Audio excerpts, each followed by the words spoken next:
Olá, olha eu aqui no cantinho. Sou muito grata por você estar aqui e chegamos no nosso momento inicial. Cleo, como surgiu essa constelação familiar? O que que misturou que deu nisso, né? Todas as técnicas, vocês sabem que é uma somatória de erros e acertos.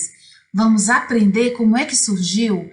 E detalhe, eu quero que você faça uma atividade. Pega aí um papel e uma caneta, qualquer coisa você pausa o vídeo, pausa aí para você ir lá, ó. E eu quero que você faça algumas anotações em forma de desenho do que eu vou te falar. Vou dar um exemplo. Se eu dei um exemplo de macacos, como a gente vai dar aqui, quero que você desenhe um mini macaquinho na hora que eu estiver falando para que você entenda.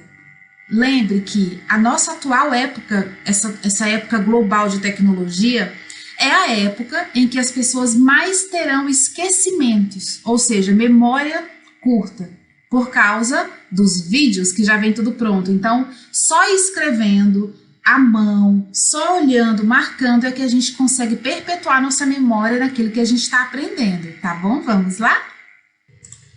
Para iniciarmos, nós vamos observar esses dois livros do Bert Hellinger. Um Lugar para os Excluídos, que é esse primeiro que está aí, e Meu Trabalho, Minha Vida. Muita gente pergunta assim, Cleo, como que você tem tanto conhecimento? Como que você... Nossa, a gente vai pensar, você já foi. Por quê? Gente, só tem uma resposta, tá? Leitura. Leitura. Se você quer passar segurança, se você quer passar informação que tenha relevância, que a pessoa vai ter resposta na vida dela, você precisa estar apto, precisa estar munido de informações, né, certinhas. Então, esses dois livros aí, eles vão mostrar a trajetória, eles vão trazendo junto com a leitura a experiência de vida dele. Não tem como você esquecer a leitura, porque você vai vivendo ali junto, é maravilhoso. Então, inicialmente, esses dois aí. Qual que é a tarefa dessa parte? Você vai anotar o nome desses dois livros aí no seu caderno, tá bom?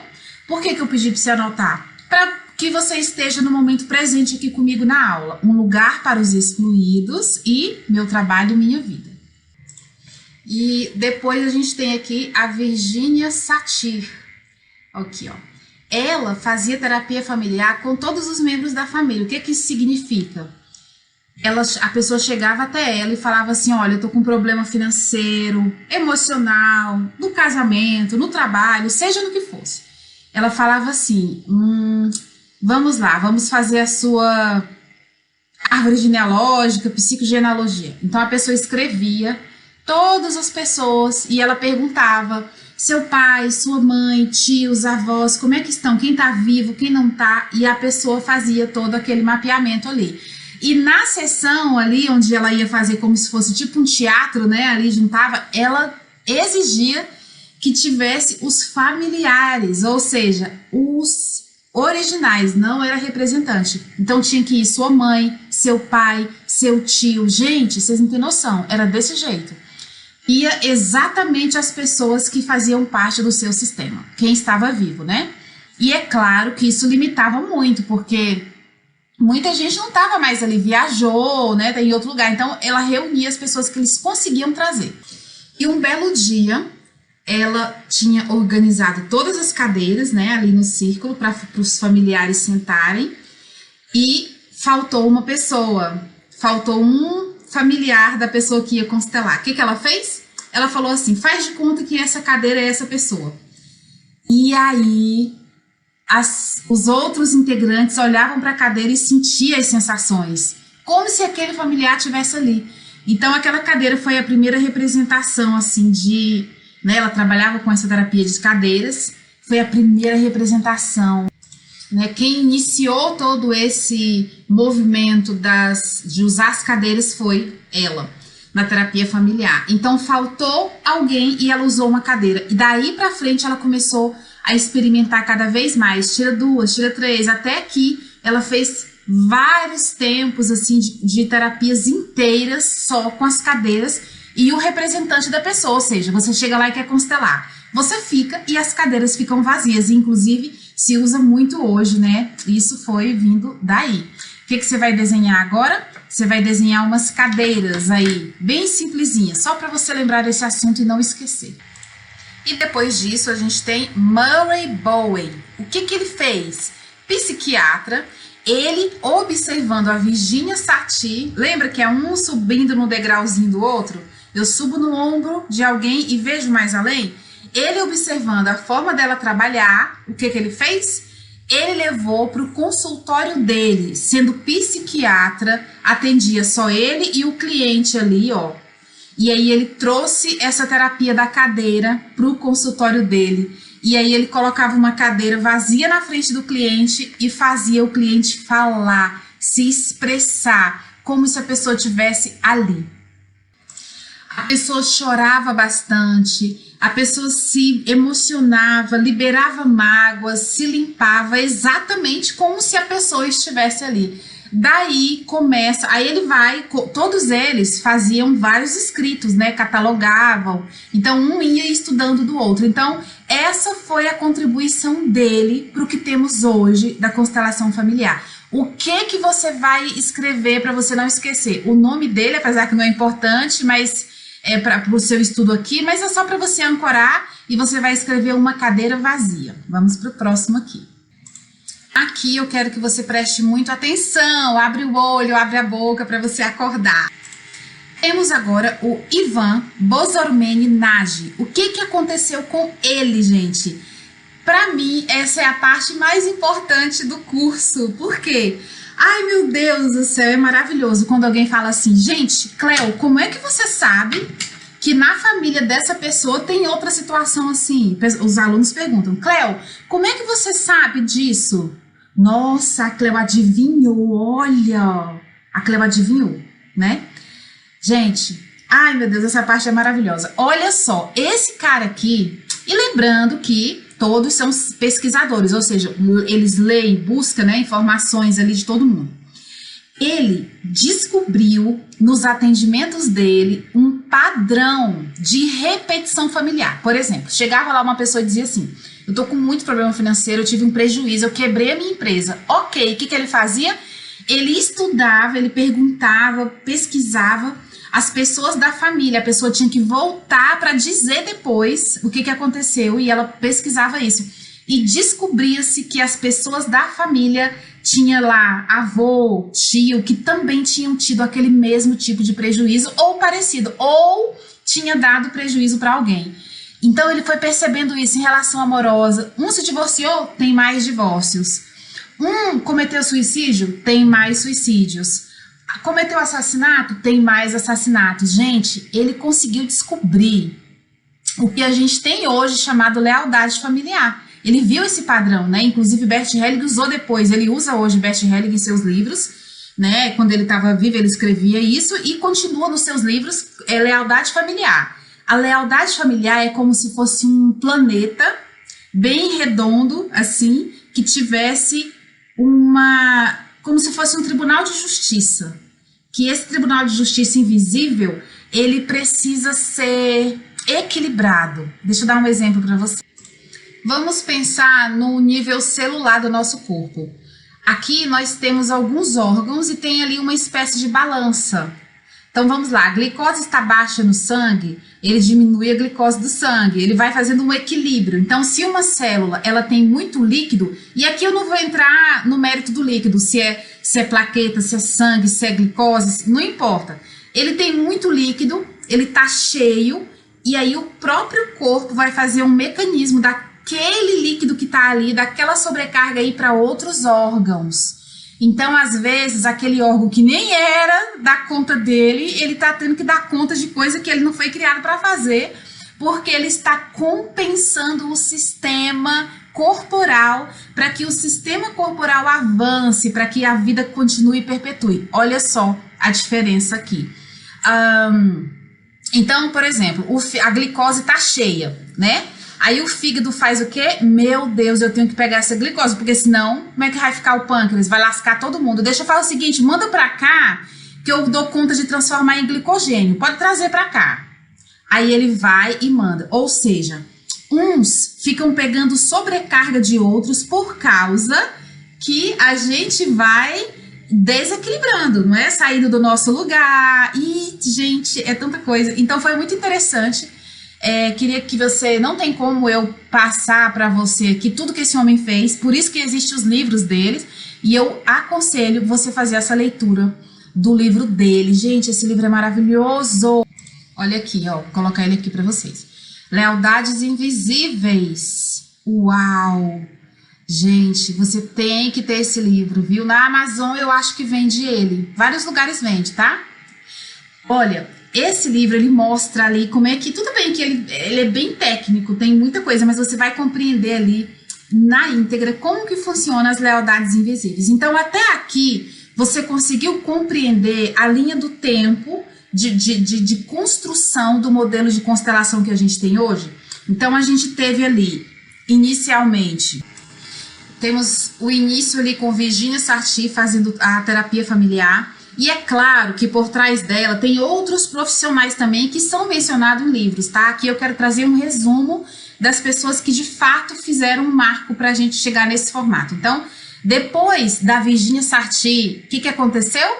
Tivemos o Murray Bowen. Por que eu tô falando esses nomes aqui? Para que você saiba o que teve que acontecer para que a gente chegasse no Ivan aqui. O que teve, né, que galgar.